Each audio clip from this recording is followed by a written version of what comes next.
서울경제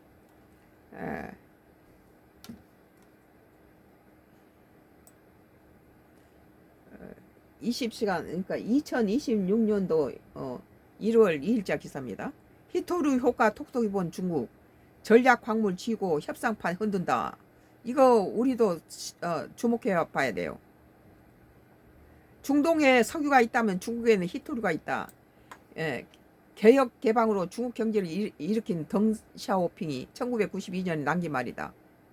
벌써 히토류의 중요성을 알고 있었다는 거죠. 30여 년이 지나 그의 얘기는 현실이 됐다. 지난해 미중 무역 전쟁에서 히토류는 최고 협상 카드로 활용됐다.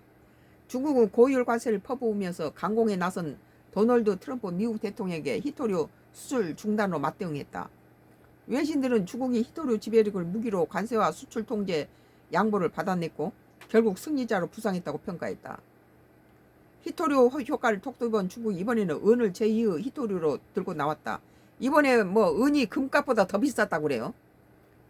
또 뭐 텅스텐이라든지 중국 정부는 1일부터 텅스턴 안티 여기 나오네요. 텅스턴과 안티몬과 더불어 은의 수출 통제를 시작하며 수출 자격과 심사를 대폭 강화했다.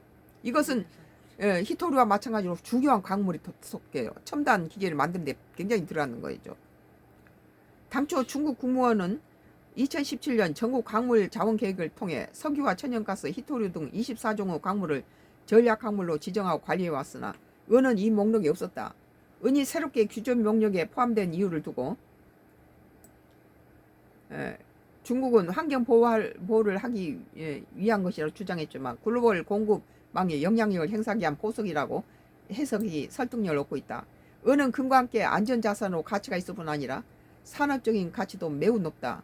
전기 전도율이 높아 인공지능과 태양광, 전기차, 우주산업 등 첨단 사업에 전반에 은이 쓰이고 있다는 거예요. 단적인 예로 배터리 전기차는 한 대당 25에서 30g의 은을 사용한 것으로 알려졌다. 이렇듯 급증하는 수요에 비해 공급은 턱없이 부족하다. 중국 증권시보에 따르면 은은 최근 5년 연속 풍기 현상을 빚었으며 지난해 세계 은 수요의 공급 격차는 3,660톤에 달했다. 올해는 7,000에서 8,000톤의 은이 부족할 것으로 예상된다. 그래서 은값이 그렇게 올라간가요? 금보다 더 비쌌다고 그래요. 이런 이유로 지난해 은값 상승률은 금값 상승률 60%고 2배나 넘는 160%에 달했을 정도다. 중국은 은 통제 소식에 일론 머스크 테슬라 최고 경영자 CEO는 트위터에 매우 좋지 않는 징조라며 은은 수많은 산업 공정에 반드시 필요한 금속이라며 우려를 나타내기도 했다. 중국 주재 유럽연합 상공회의소가 지난해 11월 회원사를 대상으로 진행해 설문조사에서 응답자 대다수가 중국의 전략 광물 수출 통제로 이미 영향을 받았거나 받을 것이라고 우려를 드러냈다. 관련 시장에서는 중국의 지배적 위치에 주목하고 있다. 중국은 강력한 정제 가공 능력을 갖춘 세계 최대의 은 생산국 중 한 곳인 동시에 매장력도 세계 최대 수준이다. 중국의 지난해 은 생산량은 5,910톤, 멕시코 6,843톤에 이어 세계 2위이다. 지난해 전 세계 은 무역량에서 중국은 23% 차지했다. 글로벌 정제 능력이 91%를 자랑하는 히토류보다는 낮은 비중이지만 글로벌 공급망을 좌지우지할 수 있는 수준이다. 히토류보다는 낮은 비중이지만 글로벌 공급망을 좌지할 수 있는 수준이라는 거예요. 프랑스 투자은행은 나텍시스의 한 애널리스트는 중국이 수출 허가 요건을 매우 엄격하게 적용할 경우 은 가격이 트로이 온스당 100달러 약 13만 원에 달할 수 있다고 우려했다. 실제로 중국은 전략 광물 수출 통제를 대외 협상 카드로 활용해 왔다. 2023년대는 갈륨과 게르마늄, 2024년에는 안티모니, 지난해에는 히토류인 네오디뮴과 디스프로슘으로 통제 범위를 넓혔다. 중국은 전 세계 갈륨 생산량이 99%, 텅스턴은 83%, 비스무트는 82%를 차지하고 있다.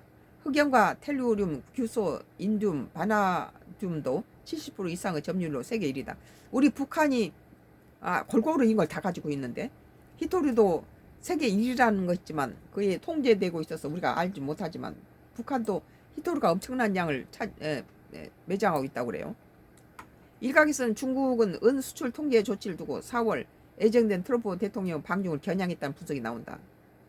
중국은 지난해 부산에서 진행된 미주 정상회담 작전 직전에 히트로 수출 규제를 강화하며 협상 지렛대로 활용한 전략이 있다. 이런 가운데 세계 각국은 은을 전략자산으로 속속 편입시키고 있다. 미국은 지난해 11월 자국 경제와 국가 안보에 필수적이라고 판단하는 핵심 광물 목록에 구리, 우라늄 등과 함께 은을 추가했다. 이후 인도와 아랍에미리트도 사우디아라비아, 튀르기예, 브라질, 카자흐스탄, 인도네시아 등도 은을 공식 비축 또는 전략 자산에 잇따라 포함시키는 것으로 알려졌다. 그러니까 이번에 우리나라 은값이 금값보다 더 많이 올라버렸잖아요. 오늘 서울경제 2026년도 1월 2일자 기사, 히토류 효과 본 중국 전략 광물 치고 협상판 흔든다라는 기사에 대해서 썬가 크루스 나의 정치 코멘트를 했습니다.